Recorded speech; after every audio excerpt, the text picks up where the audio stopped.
मुझे पता नहीं था भैया कि दिल्ली में एक मेरे बड़े भाई बैठे हुए हैं। हम तो भाजपा सरकार से भी अनेकों सवाल किए हैं, बहुत सारा वीडियो बनाए हैं, सवाल किए हैं। कभी भाजपा वालों ने मेरा गर्दन दबाने का प्रयास नहीं किया। आपने जो किया मैं सदा जीवन भर ऋणी रहूंगा।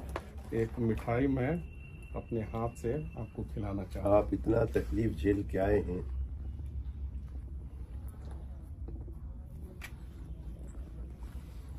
हम आपके संघर्ष को सैल्यूट करते हैं और आपकी निष्ठा को, बिहार के प्रति आपके भाव को, और हम हमेशा आपके साथ हैं। देखिए, बीजेपी कभी भी मीडिया की स्वतंत्रता, निष्पक्षता को चैलेंज नहीं करती। और मेरा 5000 वीडियो है जिसमें 4000 बीजेपी शासित प्रदेश में घूम घूम के है। यूट्यूब पे सारा साक्ष्य है, प्रमाण है, कोई भी जाके देख सकता है।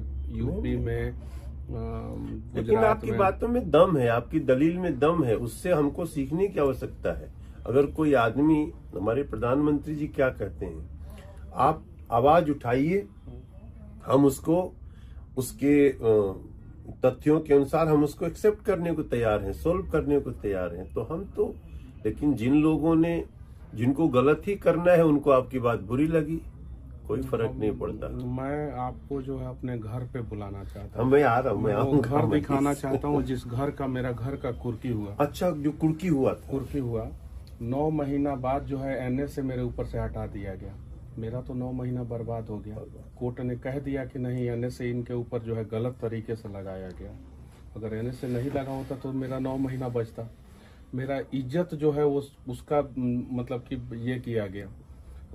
जिस घर को मेरे दादाजी ने बनवाया था, जो चीन के युद्ध में लड़े हैं, मैं वो जमीन दिखाऊंगा जो भारत सरकार ने चीन के युद्ध में लड़ने के दौरान मेरे दादाजी को 4 बीघा जमीन दिया था। अच्छा। वो जमीन भी दिखाऊंगा। मेरे घर से वो जमीन 3 किलोमीटर की दूरी पे है और वो मेरा पूरा क्षेत्र जानता है कि रामसागर तिवारी को जो है ये जमीन जो है भारत सरकार 4 बीघा चीन के युद्ध में लड़ने के दौरान दिया था। पूरा क्षेत्र जानता है। दादाजी का नाम था? हाँ, रामसागर तिवारी मेरे दादाजी का नाम अच्छा। था। और उनके द्वारा बनाया हुआ घर का कुर्की हुआ। अगर मैं बनाया होता या मेरे पिताजी बनाया होता, उस घर का कुर्की होता। उसकी भी कुर्की हुई? उनके द्वारा बनाया हुआ घर का कुर्की हुआ। कुर्की में जो है मेरा चापाकल उखाड़ा गया, परेशान किया गया। अपराधी का कुर्की होता नहीं है, एक पत्रकार के घर का कुर्की इन लोगों ने कराया। बताइए, अब ये तो आग है। लोगों का मन यहाँ से भी, हम यहाँ इतना दूर से सुनते थे ना, तो हम तकलीफ में आते थे। हम तो गए आपसे मिलने, जेल में मिलने नहीं दिया गया। कोई नहीं, अब मनीष बाबू आप आगे बढ़िए। और मैं पत्रकार हूँ, मैं गलत करूंगा तो मेरे ऊपर एफआईआर होना चाहिए ना। मेरे कैमरामैन के ऊपर एफआईआर क्यों हुआ? चलिए, मेरे कैमरामैन के ऊपर एफआईआर कर दिया। मेरे ऑफिस के सारे स्टाफ के ऊपर एफआईआर क्यों किया, जिनका कोई दूर दूर तक कोई रिश्ता नाता नहीं है? गरीब बच्चों को जो है मैं सिखाता हूँ, आगे बढ़ाता हूँ। मेरे ऑफिस में जितने काम करने वाले बच्चे हैं, दलित के बच्चे हैं, ओबीसी समाज के बच्चे हैं, स्वर्ण के बच्चे हैं, सब गरीब परिवार के बच्चे हैं। उन लोगों को मैं सिखाता हूँ। और मनीष कश्यप गलत किया था।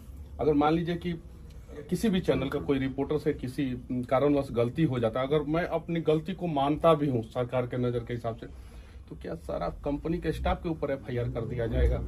मेरे सारे स्टाफ के ऊपर एफआईआर किया गया और मेरे खिलाफ सबूत भी प्रशासन सरकार के दबाव में पेश करने का प्रयास करेगा, लेकिन कुछ नहीं इन लोगों को मिलेगा। मैं 4 जनवरी को आपके गांव आता हूँ। एक बार आएंगे। 4 जनवरी में गाँव आए और देखिए कि मतलब कि किस स्थिति में हम लोग रहते थे और कैसे हम लोगों को घर का कुर्की हुआ।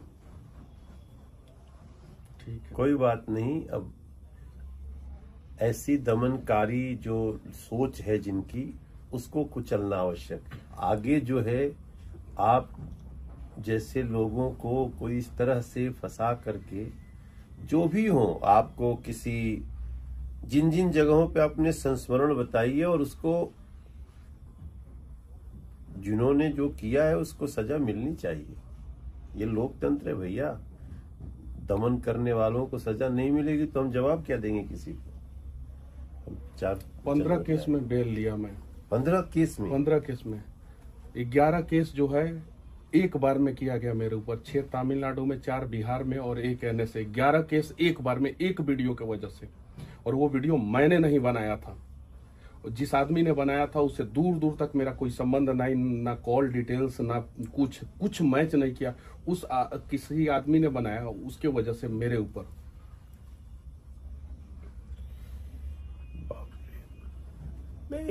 हम लोग तो मैं तो थोड़ा सा जब घटनाएं घटती तो मैं सोशल मीडिया भी खंगालता था। देश का युवा, ऐसे सब सच्चे लोग आपके साथ हैं, साथ थे, साथ हैं और साथ रहेंगे। चलिए आपके गांव आएंगे, चलिए एक बार आएंगे। 4 जनवरी को हम आ रहे हैं आपके गांव। आके आपके उस घर को देखेंगे, गांव के लोगों से मिलेंगे।